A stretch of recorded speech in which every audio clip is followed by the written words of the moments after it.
إن دعوة أهل السنة، دعوة أهل الحديث، دعوة السلفيين، دعوة أهل الأثر تقوم على التربية والتصفية.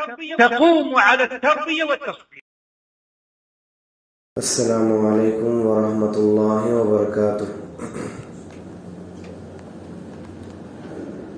ان الحمد للہ نحمده ونستعینه ونستغفره ونعوذ باللہ من شرور انفسنا ومن سیئات اعمالنا، من يهده الله فلا مضل له ومن يضلله فلا هادي له، وأشهد أن لا إله إلا الله وحده لا شريك له، وأشهد أن محمدا عبده ورسوله، أما بعد فإن خير الحديث كتاب الله، وخير الهدي هدي محمد صلى الله عليه وسلم، فإن خير الأمور عوازمها وشر الأمور محدثاتها، وكل محدثة بدعة وكل بدعة ضلالة وكل ضلالة في النار۔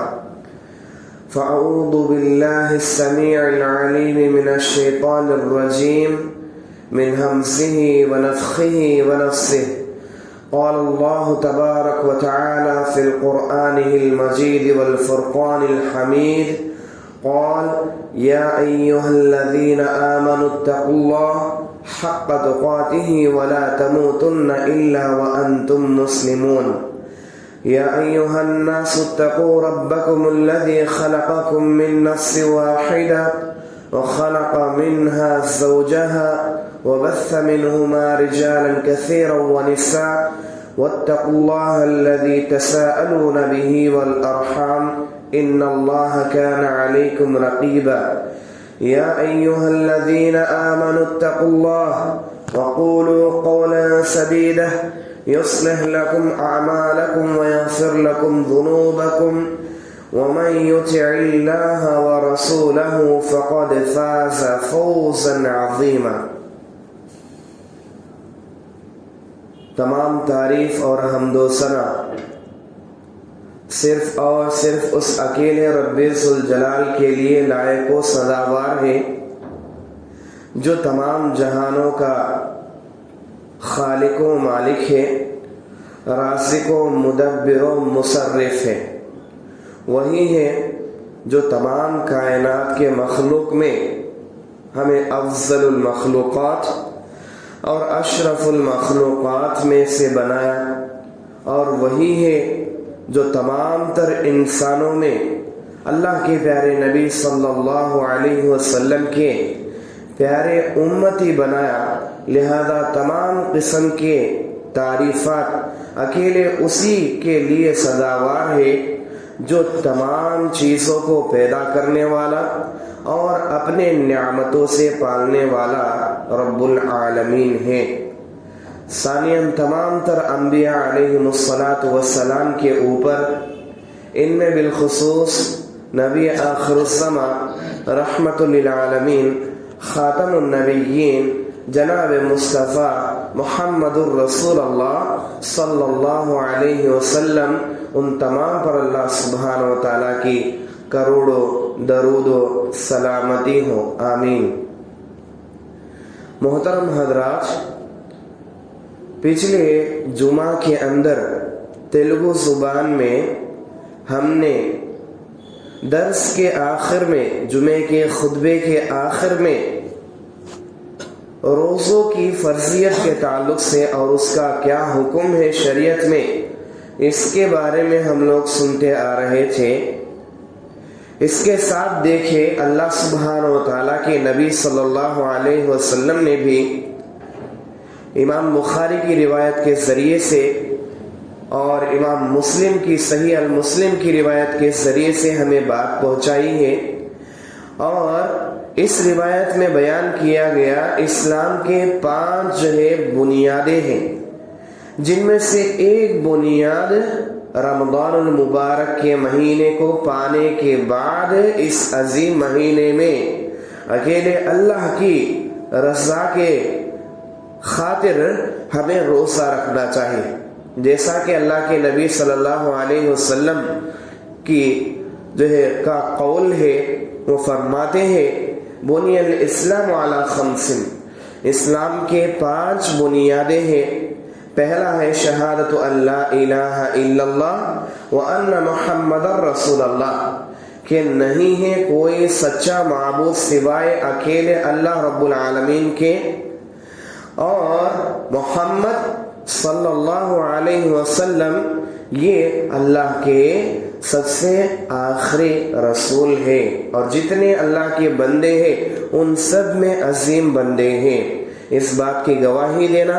دوسرا ہے وَإِقَامُ الصَّلَاةِ، نماز کو قائم کرنا. تیسرا ہے وَإِيتَاءُ الزَّكَاةِ، زکوٰۃ کو ادا کرتے رہنا. چوتھا ہے وَصَوْمُ رمضان، رمضان المبارک مہینے کے روزے رکھنا. اب اس کے بعد حج ہے، جس کو اللہ سبحانہ و تعالیٰ نے مال کی اور علم کی اور اسی طرح صحت کی طاقت دی ہے، ایسے انسان کے لیے اب حج ہے. اس روایت سے ہمیں معلوم ہوتا ہے اسلام کے ارکان 5 ہیں، اور اس میں سے چوتھا ہے رمضان المبارک مہینے میں اللہ سبحانہ و تعالیٰ کے خاطر روزے رکھنا. اب یہ 5 بنیادیں ہیں، ان کے بارے میں علماء کہتے ہیں ان میں سے ایک رکن بھی گر جاتا ہے تو اس کا پورا اسلام کا بنیاد، پورا اسلام کی عمارت جو ہے گر جاتی ہے. کئی سارے حضرات ہیں، اللہ انہیں ہدایت نصیب فرمائے، جو نام کے مسلمان ہیں، رمضان کے پانے کے باوجود روزہ رکھنا پسند نہیں کرتے. کئی سارے ایسے ہیں جو اپنا کام کا شکایت کرتے ہیں، اپنے تجارت کا شکایت کرتے ہیں، یا کسی اور کا جو جائز عذر ہے، مثال کے طور پر سفر کے لیے نکل گئے، یا جو ہے کوئی ایسی بیماری آ گئی جو آپ کو روزہ رکھنے سے مجبور کرتی ہو، یا کوئی خاتون ہے جو اپنے مخصوص حالات میں ہو، ان کی اجازت ہے، ان کو بھی رخصت کی اجازت ہے. بعد میں جب یہ سفر میں جانے والا سفر سے لوٹے گا تب قضا کرے گا اپنے چھوڑے ہوئے روزوں کو. بیماری میں رہنے والا بیماری سے شفا ہونے کے بعد قضا کرے گا اپنے چھوڑے ہوئے روزوں کو. اسی طرح مخصوص حالات سے گزرنے والی رمضان کے روزوں کے درمیان ایسے خاتون کے لیے جیسا ہے تو یہ مخصوص حالت ٹل جاتی، رمضان کے بعد جو ہے ان چھوٹے ہوئے روزوں کو رکھنے کی قضا کرنے کا حکم ہے. لیکن اگر کوئی شخص شرعی عذر کے بغیر ایسے ہی جو ہے روزہ چھوڑ دیتا ہے، اس کا کیا حکم ہے؟ کیونکہ ہم اپنے آنکھوں سے دیکھتے ہیں کئی سارے ایسے ہیں جو ہمارے بھائیوں کے ساتھ کاروباروں میں نظر آتے ہیں، مسلمان ہیں لیکن ایک بھی روزہ نہیں رکھتے. کئی سارے ایسے ہیں جو آخری 15 دن کے روزہ رکھنے کا ارادہ کرتے ہیں. کئی سارے ایسے ہیں جو آخر میں جو ہے 10 دن جو ہے روزہ رکھنے کا ارادہ کرتے ہیں. کئی سارے ایسے ہیں جو آخر کے 3 دن روزہ رکھنے کا ارادہ کرتے ہیں. اللہ ایسے سب جو ہے قسم کے لوگوں کو ہدایت نصیب فرمائے. ایسا ہی ایک انسان میرے پاس آیا تھا 1 سال پہلے، وہ جمعوں میں بھی نظر نہیں آتا ہے سال بھر کے، صرف جو ہے رمضان کے آخری 3 دنوں میں نظر آتا ہے. وہ آ کر مجھ سے سوال کیا، اللہ کے نبی نے تو بتایا روایتوں میں ایک نیکی کے اوپر 10 جو ہے نیکیاں جو ہے دیے جائیں گے. اب ایک مطلب 10 ہو گئے، 3 مطلب 30 ہو گئے. اب 3 روزے رکھ لیے تو 30 روزے ہو گئے. کیا یہ صحیح ہے؟ میں ایسا ہی کرتا ہوں ہر سال، کیا یہ صحیح ہے؟ تو اس شخص کو میں سمجھایا کہ یہ صحیح نہیں. نیکی الگ ہے، روزہ الگ ہے. اس کا جو ہے اجر بے حساب ہے، اس کا کوئی اجر جو ہے متعین نہیں ہے اتنا ہی ملے گا، بے حساب ہے. اور جو روزہ ہے یہ 30 دنوں کا رکھنا مسلمان کے اوپر فرض ہے. جیسا غلاظت کھانا ایک انسان ناپسند کرتا، جیسا حرام چیز مردار کو کھانا ناپسند کرتا، جیسا سور کو کھانا انسان ناپسند کرتا، ویسی ہی چیز ہے حرام چیز.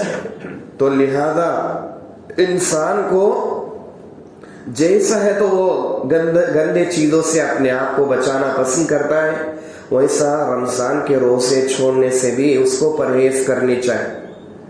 بہرحال ایسے انسان کے بارے میں کیا حکم ہے، علامہ ابن باز رحمہ اللہ اپنے موقع یعنی اپنے چینل کے اندر ان کا فتویٰ جو ہے نقل کیا گیا ہے۔ وہ جواب میں کہتے ہیں وہ شخص جو روزہ نہیں رکھتا اس کے بارے میں حکم من ترک صوم رمضان وهو مکلف من الرجال والنساء، ہر وہ مکلف چاہے وہ مردوں میں سے ہو یا عورتوں میں سے، مکلف مطلب جس سے روزوں کا سوال کیا جائے گا۔ اب وہ کون سا عمر ہے؟ بالغ ہونے کے بعد کا عمر ہے۔ کب تک کے لیے ہے؟ موت تک کے لیے۔ بالغ ہونے سے موت تک کے درمیان میں جو بھی ہے، چاہے وہ مرد ہو یا خاتون، کوئی بھی ہو، ہر ایک سے سوال کیا جائے گا۔ ہر ایک اب مکلف ہے، اب ان سے ہر چیز کا سوال کیا جائے گا، جو بھی فرض ہے ان میں سے ہر چیز کا جو ہے سوال کیا جائے گا۔ ان میں سے ایک روزہ بھی ہے، لہذا ان سب سے جو ہے روزہ پوچھا جائے گا۔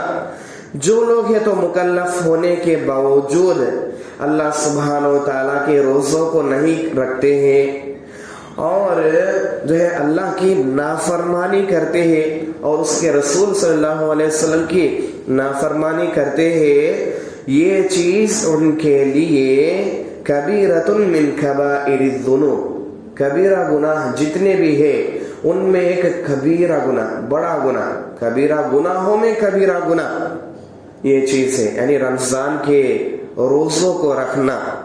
وعلیہ التوبہ الی اللہ من ذلک، اور ایسے لوگوں کو چاہیے اللہ سے توبہ کرے۔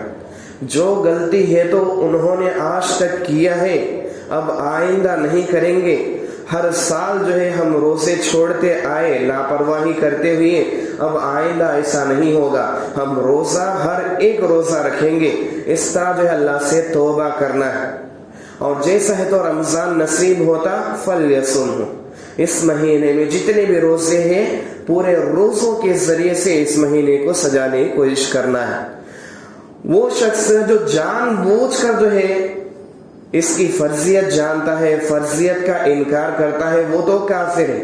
لیکن جو شخص جو ہے جانتا ہے اللہ کا حکم ہے، اللہ کے نبی کا فرمان ہے، اب اس کے باوجود بھی سستی کی وجہ سے، غفلت کی وجہ سے، اپنے دوسرے کام کی وجہ سے، دنیاوی فائدے کی وجہ سے اپنے روزوں کو چھوڑتا ہے، ایسا انسان اسلام سے باہر تو نہیں ہے، اسلام میں ہی ہے، لیکن ایسا انسان کبیرہ گناہ کا مرتکب ہے، لہذا اس کو توبہ کرنا چاہیے۔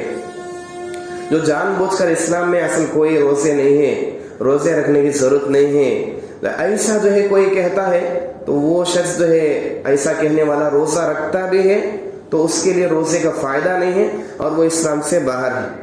یہ اللہ کا حکم ہے، اللہ کا حکم سمجھنا، یہ اللہ کے نبی کا جو ہے بتایا ہوا فرمان ہے، اللہ کے نبی کا بتایا ہوا فرمان سمجھنا۔ اب یہ سمجھیں اس کا روزہ رکھے تو بھی کوئی فائدہ نہیں، سمجھنا پہلے یہ اللہ کا حکم ہے، یہ عبادت ہے، اس پر ثواب دیا جائے گا، اس پر بدلہ دیا جائے گا، یہ سب چیزیں ہمیں سمجھنا چاہیے۔ بہرحال اگر کوئی انسان روزے تو رکھ لیتا ہے، ہر رمضان کے ہر روزہ رکھ لیتا ہے، لیکن ایک روزہ جان بوجھ کر، کوئی تکلیف نہیں، تھکاوٹ نہیں، کچھ بھی نہیں، کمزوری نہیں، بیماری نہیں، سفر نہیں، کوئی خاتون کے لیے کوئی مخصوص حالت نہیں، بغیر کسی جائز عذر کے ایسے ہی راضی سے وہ اپنے کسی ایک روزے کو چھوڑتا ہے تو اس کے لیے جو ہے کفارہ ادا کرنے کی ضرورت ہے، جیسا کہ اللہ نے اپنے کلام میں اور اپنے نبی صلی اللہ علیہ وسلم کے فرمان میں ہمیں معلوم ہے۔ ایک روزہ توڑے تو اس کے بدلے میں جو ہے 60 روزہ رکھنا تھا۔ ایک روزہ اتنا سستی ہے تو 60 روزہ کہاں سے رکھ سکتے؟ تو بہرحال جو ہے ہمیں اس گناہ سے بچنا ہے۔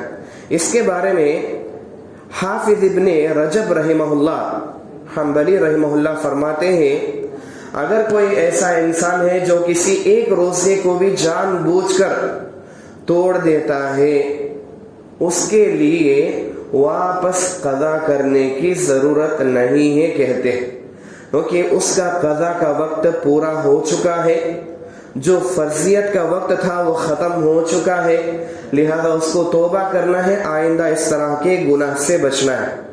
جیسا کہ حافظ ابن رجب رحمہ اللہ کہتے ہیں، ظاہریہ کا مذہب کا بھی یہی جو ہے بات ہے، اور اسی طرح جو روزہ چھوڑتا ہے جان بوجھ کر اس کے لیے توبہ ہے نہ کہ قضا۔ اس کے بارے میں وہ امام شافعی رحمہ اللہ کا، اور عراق میں ان کا ایک شاگرد ہے ابو عبد الرحمن نام کا، ان سے بھی، اور امام شافعی رحمہ اللہ کی بیٹی ان کا بھی قول نقل کرتے ہیں، اور اسی طرح ابو بکر الحمیدی کا بھی یہی قول ہے، اور اسی طرح اسلاف صالحین میں سے امام جوزجانی رحمہ اللہ کا، اور ابو محمد البربہاری رحمہ اللہ کا، اور امام ابن بطہ رحمہ اللہ کا، سب کا بھی یہی جو ہے حکم ہے، یہی جو ہے منہج ہے، بول کے فتح الباری کے اندر امام ابن رجب رحمہ اللہ کا قول نقل کیا گیا ہے۔ لیکن امام ابن باز ایک جگہ فرماتے ہیں اس کو ادا کرنا ہے واپس، یہ لازمی طور پر ادا کرنا ہے۔ شیخ الاسلام امام ابن تیمیہ رحمہ اللہ کا بھی امام ابن رجب رحمہ اللہ کا قول ہے، وہ فرماتے ہیں الاختیارات الفقہیہ کے اندر، جو شخص بلا عذر جان بوجھ کر روزہ یا نماز چھوڑ دے اس کا قضا نہیں ہوگا، اور وہ صحیح بھی نہیں ہوگا اگر وہ رکھتا ہے تو بھی۔ شیخ صالح العثیمین رحمہ اللہ کا بھی یہی منہج ہے، مجموع الفتاوی کے اندر وہ بیان کرتے ہیں، اگر کسی نے بلا عذر جان بوجھ کر شروع ہی سے روزہ نہ رکھا ہو تو راجح قول یہی ہے کہ اس پر قضا لازم نہیں ہے، کیونکہ اس کا کوئی فائدہ نہیں ہوگا، بیکار ہے۔ کیونکہ قاعدہ یہ ہے کہ جو بھی عبادت کسی مقررہ وقت میں فرض ہو، اگر اسے بلا عذر اس مقررہ وقت سے مؤخر کر دیا جائے تو وہ قبول نہیں ہوگا، بیکار ہے، اسے اس کا سزا ملے گا۔ اس کا روزہ وہ رکھتا ہے تو بھی جان بوجھ کر سستی سے چھوڑا سو ان روزہ رکھیا ایسا جو ہے اس سے اطمینان ہو سکتا ہے بس، لیکن ان رکھنا یا نہ رکھنا کیسے بھی حالت میں اس کو اس کا سزا ملے گا، لہذا جان بوجھ کے ایک روزہ بھی چھوڑنے کی اجازت نہیں ہے۔ اس بات کا ہر مسلمان کو خیال کرنی چاہیے۔ سوال ہوا فتاوی اللجنہ الدائمہ کے اندر، هل يكفر تارک الصوم ما دام يصلي ولا يصوم بدون مرض وبدون أي شيء؟ ایک انسان ہے، اسے کوئی بیماری نہیں ہے یا کوئی عذر ہی نہیں ہے، لیکن وہ اپنے روزے کو چھوڑتا ہے، نماز تو پڑھ لیا تو بھی اپنے روزے کو چھوڑتا رہتا ہے۔ اب ایسے انسان کے لیے کیا حکم ہے؟ جواب میں علماء کہتے ہیں، الجنہ الدائمہ کمیٹی کے علماء کہتے ہیں، جو شخص روزے کے فرض ہونے کا انکار کرتے ہوئے اسے چھوڑ دے تو اجماعاً کافر ہے، اور جو شخص سستی اور کاہلی کے بنا پر روزہ چھوڑ دے تو وہ کافر تو نہیں ہے، لیکن وہ بہت بڑے خطرے میں ہے، کیونکہ اس نے اسلام کے ایک رکن کو ترک کر دیا ہے جس کے واجب ہونے پر اجماع ہے۔ ایسے شخص کو سزا دی جائے گی، اور حکمران کو چاہیے کہ اسے اس طرح کا تنبیہی اقدام کرے جو ایسے اور اس جیسے دوسروں کو ایسے گناہوں سے باز آنے کا موقع مل سکے۔ ایسے شخص پر لازم ہے کہ وہ چھوڑے ہوئے روزوں کی جو ہے قضا کرے اور اللہ تعالیٰ سے سچی توبہ کرے۔ بعض روزے ہیں قضا کیا جا سکتا ہے، لیکن کئی سارے ہیں کیسا کر سکتا؟ تو بہرحال دو طرح کا موقف ہے، قضا کرنا ہے یا نہیں کرنا ہے، قضا کرنے کا فائدہ ہے یا نہیں ہے۔ اب دونوں کے جو ہے آپ لوگ فتاوے سن چکے ہیں، برحال اللہ خیر فرمائے، توبہ کرنا ہے، اس کے بعد قضا رکھنے میں تھوڑا تو بھی فائدہ ہے، کیونکہ اکثر علماء اس بات کی طرف گئے ہیں، جیسا کہ علامہ ابن باز رحمہ اللہ اور دیگر علماء۔ حافظ امام ذہبی رحمہ اللہ فرماتے ہیں، جو لوگ ہیں تو روزہ چھوڑتے ہیں، ایسے لوگوں کے بارے میں بغیر کسی ضرورت کے روزہ چھوڑنے والوں کے بارے میں عند المؤمنین مقرر، تمام مومنین کے پاس یہ بات طے شدہ ہے. من ترک صوم رمضان بلا عذر بلا مرض ولا غرض فإنه شر من الزانی والمکاس والمدمن الخمر بل یشکون فی اسلامہ ویظنون به الزندیق والانتحال. انتہا. تمام مسلمانوں کے پاس یہ بات طے ہے. حافظ امام ذہبی رحمہ اللہ فرماتے ہیں جو شخص ہے تو ایک روزہ بھی چھوڑتا ہے رمضان کا جان بوجھ کر بغیر کسی کارنم کے، تو وہ شخص ایک زنا کرنے والے انسان سے بھی بدتر ہے، اور وہ شخص ایک شراب پینے والے انسان، شراب پی کر دھت ہونے والے انسان سے بھی زیادہ بدتر ہے. اور وہ انسان ظالم حکمران کی ظالمانہ طور پر ٹیکس جو لیا جاتا ہے، اس عمل سے بھی زیادہ بدترین گناہ کرنے والے کے برابر ہے. تو لہذا اس عمل کو نہ چھوڑے. پھر بھی ہم دیکھتے ہیں کئی سارے ایسے لوگ ہیں جو اللہ کے دین کو نہ جاننے کی وجہ سے بس نام کے مسلمان ہیں، روزہ رکھنا پسند نہیں کرتے. تکلیف ہے یا کام ہے یا کوئی سستی ہے، اس طرح کے جاہلانہ جو ہے جو بھی یہ رہتے، اس طرح کے وہ لوگ جو ہے باتیں کرتے ہیں اور جو ہے یہ سب جو ہے کارنام بتاتے ہیں اور اپنے روزوں کو چھوڑتے ہیں. ان کو معلوم نہیں یہ نواقض اسلام میں سے، اسلام کو جو ہے چھوڑنے کی چیزوں میں سے. فرضیت کا انکار کرتے ہوئے چھوڑے تو اسلام کے باہر ہے، فرضیت کا انکار تو نہیں کرتے، بس کاہلی اور جو ہے ناپسندیدہ اور کمزوری کی طاقت جو ہے ضائع ہوتا ہے، اس نیت سے سستی کی وجہ سے روزے چھوڑتے ہیں، تو وہ اسے گنہگار کبیرہ گناہوں میں داخل کرتی ہے، اور کبیرہ گناہ اسے اسلام سے باہر لے جانے کے لیے بہت جو ہے اچھا کام کرتی ہے. تو لہذا کبیرہ گناہ یہ انسان کو اسلام سے لے جانے کا کام کرتی ہے، اس سے ہمیں بچنا ہے. بہرحال فرضیت کے تعلق سے ایک دو چار باتیں ہم نے سن لیا ہے. اب روزہ اور روزے داروں کا جو فضیلت ہے، اس میں اور کیا باتیں ہیں ہم سننے کی کوشش کریں گے. اللہ کے نبی صلی اللہ علیہ وسلم جو لوگ ہے تو روزہ رکھتے ان کے بارے میں فرماتے ہیں ما من عابد یصوم یوما فی سبیل اللہ، کوئی اللہ کا بندہ اللہ سبحانہ و تعالیٰ کے خاطر کوئی ایک روزہ بھی رکھ لیتا ہے اللہ کے راستے میں، الا بعد اللہ بذلک اليوم وجهه عن النار 70 خریفا، اللہ سبحانہ و تعالیٰ اس کے ایک روزے کے بدلے میں اس کو اس کے جہنم سے 70 خریف کے برابر دور کرے گا. اب یہ 70 خریف سے کیا مراد ہے؟ شیخ صالح العثیمین رحمہ اللہ فرماتے ہیں خریف سے مراد اصل میں موسم ہوتا ہے، یعنی جیسا کہ چلی کالم ایک موسم ہے، اسی طرح جو ہے دھوپ کالا ایک جو ہے موسم ہے، ایسا ایک بارش کا موسم ہے، ایسا جو ہے ایک موسم ہے عام طور پر عربی زبان کے لحاظ سے. لیکن یہاں عام طور پر جو عربی لوگ سمجھتے تھے خریف سے مراد وہ معنی لیا گیا ہے. خریف سے مراد عام طور پر عربی لوگ زمانے جاہلیت میں کیا مراد لیا کرتے تھے؟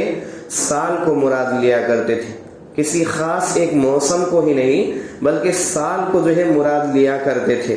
جیسا کہ ابی سعید الخدری رضی اللہ تعالی عنہ بیان فرماتے ہیں قال رسول اللہ صلی اللہ علیہ وسلم، اللہ کے نبی صلی اللہ علیہ وسلم نے فرمایا ما من عابد یصوم یوما فی سبیل اللہ الا بعد اللہ بذلک اليوم وجهه عن النار 70 خریفا. اللہ کے نبی صلی اللہ علیہ وسلم کی وہ حدیث جو ابھی ہم نے سنی ہے اس کو جو ہے بتاتے ہیں ابو سعید خدری رضی اللہ تعالی عنہ، اور اس کے بعد فرماتے ہیں ومعنی 70 خریفا. یہ جو حدیث ہے ابھی جس کو ہم نے سنا ہے، اس حدیث میں جو خریف سے مراد بات ہے، خریف کا معنی اور مطلب یہ ہے ای 70 سنہ، یعنی 70 جو ہے سال کے برابر. تو لہذا 70 خریفہ 70 جو ہے سال ہے. 70 سال اگر کسی کا مسافت ہے اتنا مسافت کے برابر اللہ سبحانہ و تعالی اس کو اور اس کے جہنم کے درمیان اس کو دوری پیدا کر دیتا ہے. اتنی دوری اللہ سبحانہ و تعالی جو ہے پیدا کر دیتا ہے. اور اس کے بارے میں علماء کہتے ہیں یہ نفلی روزے کی جو ہے فضیلت میں آئی ہوئی حدیث ہے. اب ایک نفل روزے کی فضیلت میں اتنی بڑی بات ہے، اللہ اکبر، تو فرض روزوں کا کیا مقام ہوگا اللہ ہی بہتر جانے. اسی لیے بتایا گیا لا عدل لہ، اس کا کوئی بدلہ نہیں دیا جا سکتا. نفل روزے کے لیے بدلے کے بارے میں بیان کیا گیا، اس کے اور اس کے جہنم کے درمیان 70,000 جو ہے سال جو ہے دوری جو ہے پیدا کیا جائے گا. اب جو فرض روزہ ہے اس کا کوئی بدلہ نہیں، مطلب اس کا کوئی لیمٹ نہیں، اتنا بدلہ ہے. اللہ کے نبی صلی اللہ علیہ وسلم کے سلسلۃ الاحادیث صحیحہ میں اسی طرح کی ایک روایت بیان کی گئی ہے جس میں اللہ کے نبی صلی اللہ علیہ وسلم بیان فرماتے ہیں من صام یوما فی سبیل اللہ، جو شخص بھی اللہ سبحانہ و تعالیٰ کے خاطر اللہ کے راستے میں اس کی رضا طلب کرتے ہوئے ایک روزہ بھی رکھ دے گا، جعل اللہ بینہ و بین النار خندقا کما بین السماء والارض، اللہ سبحانہ و تعالیٰ اس کے اور اس کے جہنم کے درمیان ایک بڑا سا خندق جو ہے کھودے گا، ایک بڑا سا خندق کا فاصلہ بنائے گا جو ایک آسمان اور زمین کے درمیان ہوتا ہے جگہ، اتنا جو ہے بڑا ہونے والا ہے. تو اللہ سبحانہ و تعالیٰ کے لیے نفل روزہ رکھنے کے بارے میں اتنی بڑی فضیلت ہے، اللہ اکبر. فرض روزہ اللہ ہی بہتر جانے. امام قرطبی رحمہ اللہ اس روایت کے بارے میں تفسیر کرتے ہوئے فرماتے ہیں سبیل اللہ طاعت اللہ فالمراد من صام قاصدا وجہ اللہ. یہاں اس روایت میں سبیل اللہ، اللہ کے راستے میں مطلب اللہ سبحانہ و تعالیٰ کی اطاعت کرتے ہوئے، اور اللہ سبحانہ و تعالیٰ کا دوسرا مقصد اللہ کو خوش کرنے کی نیت سے کوئی سا بھی روزہ رکھتا اللہ سبحانہ و تعالیٰ اس کو اس کے بدلے میں ایک تو 70 سال کے برابر کا فاصلہ کر دیتا ہے اس کے جہنم کے اور اس کے درمیان، اور ایک تو آسمان اور زمین کے برابر ایک بڑا خندق جو ہے درمیان میں بنا دیتا ہے، یعنی دوری جو ہے بنا دیتا ہے. تو یہ مراد ہے. بہرحال روزے دار کے لیے جو فضائل بیان کیے گئے ہیں اس میں سے یہ ہے، اللہ کے نبی صلی اللہ علیہ وسلم نے بتایا للصائم فرحتان، روزے دار کے لیے 2 بڑے خوشیوں کے موقع ہیں، فرحت عند فطرہ و فرحت عند لقاء ربہ. ایک تو اللہ سبحانہ و تعالیٰ کے دیے ہوئے افطاری کے وقت روزے دار خوش ہوتا ہے، اور دوسرا جب ہے تو اس روزے کا بدلہ حشر کے میدان میں اللہ اپنے ہاتھوں سے دے گا، تب جو ہے یہ خوشی نصیب ہوتی ہے. تو یہ 2 طرح کے خوشیاں ہیں روزے دار کے لیے. اس کے بارے میں امام ابن رجب رحمہ اللہ فرماتے ہیں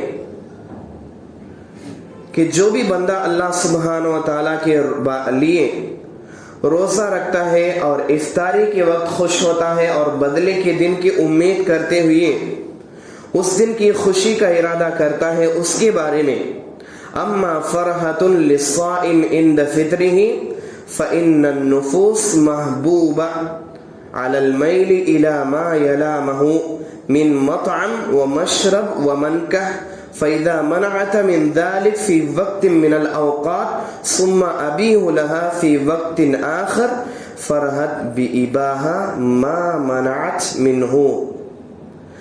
امام ابن رجب رحمہ اللہ فرماتے ہیں روزے دار کو صبح سے شام تک روکا جاتا ہے، اس کے تمام تر خواہشات سے اس کو روکا جاتا ہے، اس کے تمام تر اس کو خوشی سے روکا جاتا ہے، انسان کی فطرت ہی میں یہ بات ہے کہ وہ کھانے پینے کو پسند کرتا ہے اور اپنے بیوی کے پاس جانے کو جو ہے پسند کرتا ہے، لیکن اللہ سبحانہ و تعالیٰ نے روزے کے دوران اس کو ان سب چیزوں سے روکا رکھتا ہے۔ اب جب ہے تو اس کو آزادی ملتی ہے اس رکاوٹ سے، تب جو ہے وہ خوش ہوتا ہے۔ اب اس کو جو بھی منع ہوئی ہے روزے کے درمیان، وہ سب چیزیں کب آزاد ہوتی ہے، کب حلال ہوتی ہے؟ افطاری کے وقت ہوتی ہے۔ لہذا وہ کھانے کو اب تک برداشت کیا، پانی پینے کو اب تک برداشت کیا، بیوی کے پاس جانے سے اب تک جو ہے بچا رہا، اب جو ہے اس کے لیے یہ سب چیزیں جو روزے کے دوران منع ہے اب حلال ہے۔ اسی خوشی سے جو ہے بندہ جو ہے خوش ہوتا ہے۔ اور دوسری بات وہ کہتے ہیں جب ہے تو اللہ سبحانہ و تعالیٰ کے پاس جاتا ہے، یعنی حشر کے میدان میں مر کر، تب اس کو اللہ ایسا بدلہ دے گا جس پر وہ خوش ہو جائے گا۔ یعنی اللہ سبحانہ و تعالیٰ کیا جو ہے بدلہ دے گا؟ اس کو جو ہے اللہ سبحانہ و تعالیٰ جنت کا بدلہ دے گا۔ اور امام ابن رجب رحمہ اللہ فرماتے ہیں جب یہ کام اللہ کے حکم سے ہو تو یہ شرعی طور پر بھی پسندیدہ چیز ہے۔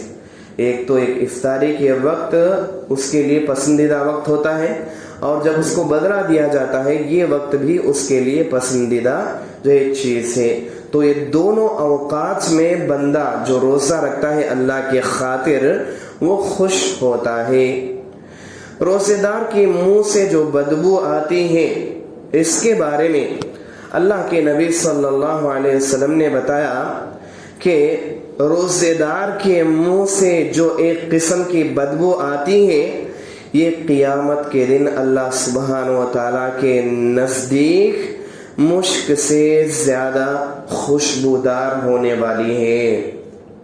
یہاں تک کہ ایک روزے دار دوسرے روزے دار کے منہ کے نزدیک جاتا ہے، بات چیت چلتی ہے تو بدبو محسوس کرتا ہے، لیکن وہ دنیا میں ظاہراً بدبو ہو سکتا ہے، لیکن اللہ سبحانہ و تعالیٰ کے پاس عبادت کے خاطر بندے نے جو کھانے سے اپنے آپ کو روکا، عبادت کے خاطر اپنے پانی پینے سے اپنے جو ہے اپنے آپ کو روکا رکھا اور خواہشات سے روکا رکھا، اس کی وجہ سے جو بدبو آتی ہے کھانا نہ کھانے کی وجہ سے، پانی نہ پینے کی وجہ سے، یہ بدبو ظاہراً گندی ہو سکتی ہے لوگوں کے سامنے، لیکن اللہ کے پاس یہ بدبو خوشبو میں بدلنے والی، اور ایسی ویسی خوشبو کا سردار مشک، جس کو آپ لوگ کہتے ہیں عربی میں اس کو مسک کہتے ہیں، تو بہرحال اس کے طرح جو ہے اس کے منہ سے نکلنے والا بدبو اللہ کے پاس ہوگا۔ اس کے بارے میں امام رجب رحمہ اللہ فرماتے ہیں روزے دار کے منہ در حقیقت معدے کے خالی ہونے سے پیدا ہوتی ہے، اگرچہ دنیا میں یہ لوگوں کو ناپسندیدہ لگتی ہے مگر اللہ کے نزدیک یہ پسندیدہ ہے، کیونکہ یہ اللہ کی اطاعت کی نشانیوں میں سے، اللہ کے خاطر اس نے اپنے آپ کو کھانے پینے سے، اپنے پیٹ میں کچھ بھی ڈالنے سے، اپنے پیٹ کو پانی ڈال کر صاف کرنے سے روکا رکھا، یہ اللہ کی اطاعت کی وجہ سے، اسی لیے یہ محبوب چیز ہے، پسندیدہ چیز ہے، اس پر جو ہے اللہ سبحانہ و تعالیٰ کی طرف سے بہترین جو ہے اجر دیا جانے والا ہے۔ اور اسی طرح روزے دار کی فضیلت میں اللہ سبحانہ و تعالیٰ کی طرف سے جنت کے دروازوں میں سے ایک جنت کا دروازہ خاص کر دیا جائے گا، جس کو ہم باب الریان کے نام سے جانتے ہیں۔ اللہ کے نبی صلی اللہ علیہ وسلم فرماتے ہیں ان فی الجنہ بابا یقال له الریان، جنت میں ایک دروازہ ہے جسے الریان کہا جاتا ہے، قیامت کے دن اس میں سے صرف روزے دار داخل ہوں گے۔ کہا جائے گا روزے دار کہاں ہے؟ کہا جائے گا اس دروازے سے، جو بھی داروگاہ ہوں گے اس دروازے کے وہ کہیں گے کہ روزے دار لوگ این الصائمون، کہاں ہیں وہ لوگ؟ تو وہ داخل ہوں گے، ان کو لایا جائے گا، ان کو داخل کیا جائے گا۔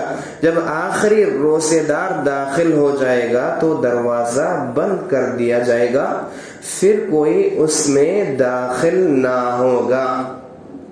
یعنی اس بات کی فضیلت اس حدیث میں معلوم ہوتی ہے کہ اللہ نے روزہ پابندی کے ساتھ رکھنے والے لوگوں کے لیے الگ سے جنت کے دروازوں میں سے ایک دروازہ قائم کیا ہے، اور اس میں سے چاہے کوئی بھی کتنا بڑا اللہ والا بھی ہو داخل نہیں ہو سکتا، مگر وہ جو روزوں کی پابندی کرتا ہے، چاہے وہ فرائض کی ہو یا نوافل میں بھی کثرت رکھنے کی کوشش کرتا ہے، تو ایسے انسان کو اس میں داخلہ دیا جائے گا۔ اب اس کے بعد چاہے وہ کتنا بھی بڑا فضیلت والا انسان ہو، دوسرے دروازوں سے ہی داخل ہونا پڑے گا اس کو، اس جگہ مخصوص اسپیشل دروازے سے داخلہ دیا جانے کا موقع اسے نہیں ملے گا۔ اب اس کے بعد بند کر دیا جائے گا، جو بھی ہے داخلہ دوسرے دروازوں سے ہوگا۔ بہرحال یہ رہی چند فضائل روزے کے حکم کے تعلق سے، اور روزے کے فضیلت میں ایک دو چار باتیں ہم نے سنی ہیں، باقیہ انشاءاللہ ہم اگلے جمعہ سنیں گے۔ بس اللہ سے دعا ہے کہ اللہ سبحانہ و تعالی ہم نے جو بھی سنا ہے ان پر غور اور فکر کرنے کی، ہر قسم کی نافرمانی سے بچنے کی کوشش کرنے کی اللہ سبحانہ و تعالی ہم سب کو توفیق نصیب فرمائے، اور رمضان کے نصیب ہونے کے ساتھ اس کو اچھے سے سجانے کی، اور جیسا ہے تو ہم نے اس مہینے کو سجایا، تربیت پایا اور سدھرا، ویسا سال بھر اچھے طریقے سے ہمیں سدھر کر رہنے کی توفیق نصیب فرمائے، رمضان سے ہمیں ایک اچھا سبق حاصل کرنے کی اور اس پر پابندی سے آگے بڑھنے کی توفیق نصیب فرمائے، ہر قسم کے گناہ سے جیسا ہے تو بندہ اس مہینے میں بچتا ہے ویسا سال بھر، ویسا زندگی بھر بچتے رہنے کی توفیق نصیب فرمائے۔ اللہ سبحانہ و تعالیٰ کے حکم کا اور اس کے عبادت کا عزت کرنے کی ہمیں، اور اس کے نبی کے بتائے ہوئے طریقے پر ہمیں اطاعت کرنے کی توفیق نصیب فرمائے، ہر قسم کے دکھاوے سے بچنے کی، ہر قسم کے نفاق سے، ہر قسم کے شیطانی وسوسوں سے، خواہشات نفس کی پیروی کرنے سے، ہر قسم کی کبیرہ گناہ سے اپنے دامن کو بچائے رکھنے کی توفیق نصیب فرمائے۔ جب تک ہے تو رہیں گے تب تک وہ صحابہ جیسا ہے تو ایمان لا کو، اللہ کے نبی صلی اللہ علیہ وسلم کے پاس علم سیکھ کو، اپنے آپ کو سدھارے، اس پر قائم ہوئے، اسی پر جیے، اسی پر مرے، ویسے ہی ہمیں بھی کوشش میں لگے رہنے کی توفیق نصیب فرمائے۔ ہماری کوششوں کو، ہماری محنتوں کو اللہ قبول فرمائے، ہر قسم کے ریا سے ہمیں بچ کر اللہ کی عبادت کرنے کی توفیق نصیب فرمائے، خالص اللہ کو خوش کرنے کے نیت سے ہمیں عبادت کرنے کی توفیق نصیب فرمائے۔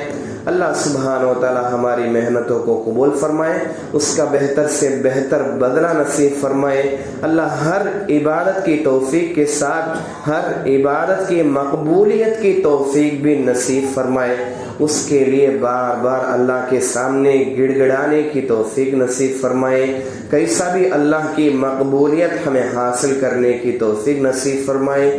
جو بھی ہم نے محنت کیا ہے وہ سب بیکار ہونے سے بچا لینے کی اللہ سبحانہ و تعالی ہم سب کو توفیق نصیب فرمائے۔ جب تک ہے تو رہیں گے وہ صحابہ جیسا ہے ویسے رہنے کی، جب ہے تو مریں گے جیسا وہ تھے ویسا مر جانے کی توفیق نصیب فرمائے، کلمے پر مرنے کی اور اخلاص اور تقوی کی زندگی گزارتے ہوئے مرنے کی توفیق نصیب فرمائے۔ اللہ سبحانہ و تعالی جو ہم نے کلمہ پڑھا ہمارے موت کے وقت، اس کا بہتر سے بہتر بدلہ ہمیں نصیب فرمائے۔